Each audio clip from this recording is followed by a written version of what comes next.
우리 친구들, 오늘도 행복한 하루 보냈나요? 이제 솔솔 동화 들으며 꿈나라로 가볼까요? 임금님 귀는 당나귀 귀.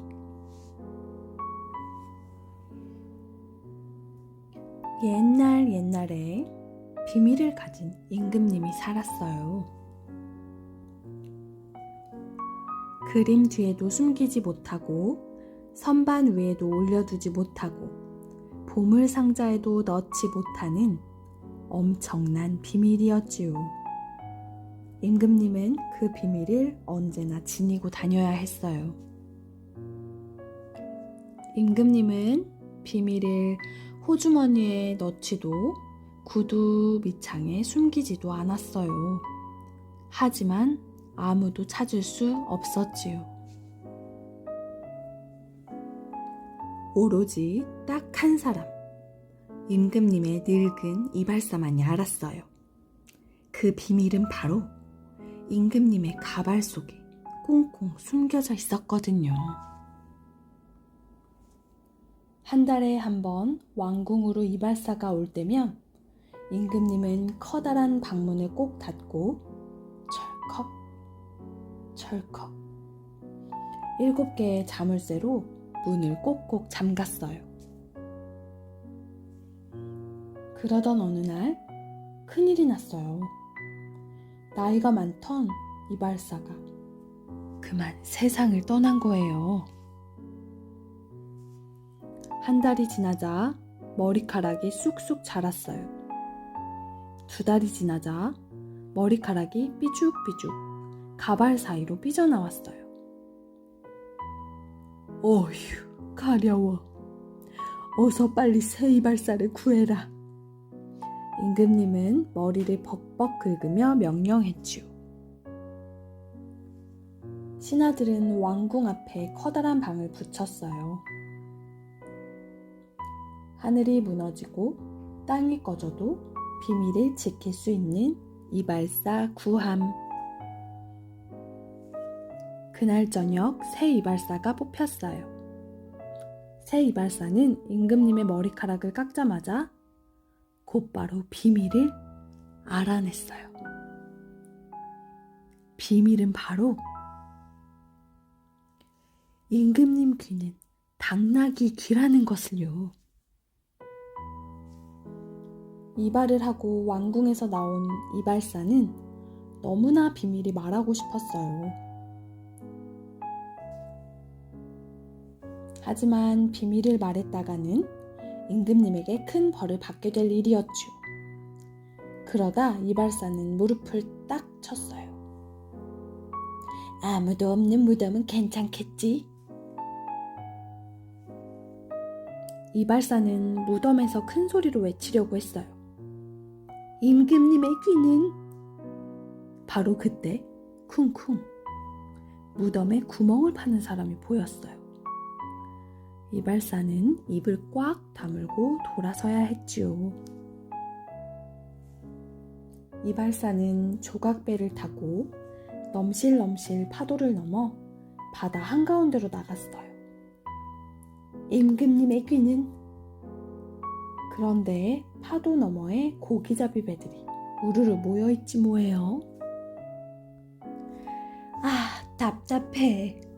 도저히 참을 수가 없었던 이발사는 서둘러 땅을 파더니 구덩이 속에다 머리를 쑥 집어넣고는 외쳤어요. 임금님 귀는 당나귀 귀! 임금님 귀는 당나귀 귀! 하루 이틀이 지나 이발사가 비밀을 외친 구덩이에서 작은 싹이 나고 작은 싹은 자라 어린 갈대가 되고 어린 갈대는 쑥쑥 자라서 울창한 갈대밭이 되었어요. 어느 날 광대가 갈대밭을 지나게 되었어요. 이 갈대로 피리를 만들면 아름다운 소리가 나겠는걸? 광대는 사람들이 북적거리는 광장에서 피리를 불었어요. 그런데 갈대 피리에서 노랫가락 대신 이상한 소리가 나는 거예요. 임금님 귀는 당나귀기! 임금님 귀는 당나귀기! 왕궁에서 광장을 내려다보던 임금님은 부끄러워 어쩔 줄을 몰랐어요. 하지만 사람들의 웃음소리에 임금님도 웃기 시작했어요.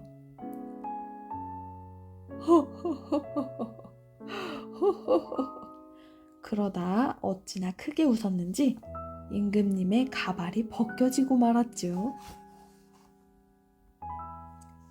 임금님은 모자와 가발을 휙 벗어던졌어요.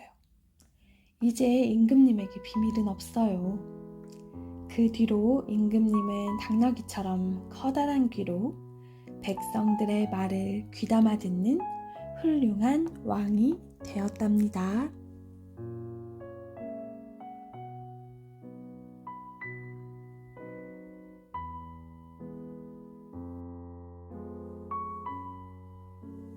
장화시는 고양이. 옛날 어느 방앗간 주인이 세상을 떠나면서 아들 셋에게 방앗간과 노새, 고양이를 물려주었어요. 방앗간은 첫째인 내가 갖겠어. 그럼 난 노새를 가질 테야. 막내 아들은 고양이를 보며 한숨을 푹 내쉬었어요. 형들은 물려받은 것으로 먹고 살겠지만 난 이 고양이랑 어떻게 살아가지? 그러자 고양이가 자신있게 말했어요. 주인님, 걱정하지 말고 저만 믿으세요. 제게 장화 한 켤레와 자루만 구해주세요. 그럼 떵떵거리며 살게 해드릴 테니까요. 막내 아들은 고양이를 한번 믿어보기로 했어요. 하긴 밀가루 위에서 감쪽같이 죽은 채하며 멋지게 쥐를 잡던 녀석이니까. 다음날 고양이는 장화를 신고 빈 자루를 맨 채 상추밭에 갔어요. 그러고는 자루에 상추를 가득 담고 그 옆에 죽은 듯 드러누웠지요. 자루를 활짝 벌려놓고 말이에요. 조금 뒤 토끼가 상추를 먹으러 자루에 들어가자 고양이는 벌떡 일어나 자루를 묶어버렸지요. 고양이는 토끼를 가지고 임금님을 만나러 갔어요. 임금님, 이 선물을 받아주십시오. 카바라 후작이 임금님께 바치는 토끼입니다. 임금님이 고개를 갸웃하며 말했어요. 카바라 후작이라고? 처음 듣는 이름인걸. 어쨌든 내 주인에게 고맙다고 전하거라. 사실 임금님이 카라바 후작을 모르는 건 당연했어요. 고양이가 막내 아들을 위해 지어낸 이름이었거든요. 고양이는 그 뒤로도 온갖 동물들을 잡아 카라바 후작 이름으로 임금님께 바쳤어요. 그때마다 임금님은 매우 흐뭇해하며 고양이에게 맛있는 음식을 주었어요. 어느 날 고양이는 임금님이 공주와 강가로 산책을 나온다는 말을 들었어요. 고양이는 헐레벌떡 막내 아들에게 달려갔어요. 주인님, 당장 강으로 가서 목욕을 하고 계세요. 막내 아들은 고양이가 시키는 대로 했어요. 조금 뒤 고양이의 다급한 목소리가 들렸어요. 살려주세요. 카라바 후장님이 물에 빠졌어요. 산책하던 임금님이 고양이를 알아보고 명령했어요. 여봐라, 어서 카라바 후작을 구해주어라. 임금님, 도둑들이 주인님의 옷을 빼앗고 주인님을 강물에 빠뜨렸어요. 저런, 여봐라, 카라바 후작에게 새 옷을 갖다 주어라. 옷을 갈아입은 막내 아들은 아주 멋져 보였어요. 공주는 멋지게 차려입은 막내 아들을 보자 한눈에 반하고 말았지요. 고양이는 임금님보다 앞서 달려가 일하고 있는 농부들에게 말했어요. 만약 임금님이 이 밭의 주인이 누구냐고 물으면 카라바 후작이라고 말하세요. 안 그러면 당신들을 모두 혼내주겠어요. 조금 뒤 임금님이 밭을 지나가다 물었어요. 이곳은 누구의 밭이냐? 농부들은 입을 모아 카라바 후작이라고 대답했죠. 후작은 참으로 기름진 땅을 가졌구려. 임금님이 흐뭇해하며 막내 아들을 바라보았어요. 고양이는 넓은 땅을 지나 어마어마하게 큰 성으로 갔어요. 그곳엔 땅의 진짜 주인인 괴물이 살고 있었어요. 고양이는 괴물에게 넙죽 절을 하며 말했어요. 성주님을 주인으로 정성껏 모시고 싶습니다. 괴물은 고양이의 말에 기분이 좋아졌어요. 주인님은 어떤 동물로든 변할 수 있다면서요? 혹시 사자처럼 큰 동물로도 변할 수 있나요? 고양이의 말에 괴물이 잘난 척하며 대답했어요. 으하하하, 그거야 식은 죽 먹기지. 잘 보거라. 그래. 괴물은 순식간에 으르렁거리는 사자로 변했어요. 고양이는 무서워서 벌벌 떠는 신용을 했어요. 그럼 혹시 생쥐처럼 아주 작은 동물로도 변할 수 있나요? 그건 좀 어렵겠죠? 고양이의 말에 괴물이 콧방귀 뀌며 말했어요. 쳇, 그까짓 것이 뭐가 어렵다고 그래? 괴물은 눈 깜짝할 사이에 또다시 생쥐로 변했어요. 킥킥, 바로 지금이야. 고양이는 기다렸다는 듯 생쥐를 꿀꺽 삼켜버렸어요. 조금 뒤 고양이는 성문을 활짝 열고 임금님과 공주, 막내 아들을 맞았어요. 카라바 후작의 성에 오신 것을 환영합니다. 고양이의 말에 임금님의 눈이 휘둥그레졌어요. 이 커다란 성도 후작의 곳이라고? 막내 아들이 고개를 끄덕이자 임금님이 활짝 웃었어요. 카라바 후작, 내 사위가 되어주시오. 그 말에 막내 아들과 공주는 얼굴을 붉힌 채 서로를 바라보았지요. 막내 아들과 공주는 결혼식을 올렸어요. 궁전에 살게 된 고양이는 심심할 때면 쥐를 쫓아다녔다고 해요. 야옹 하면서 말이에요.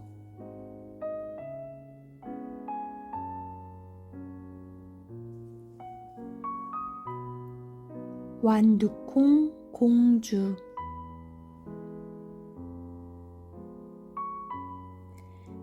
안녕?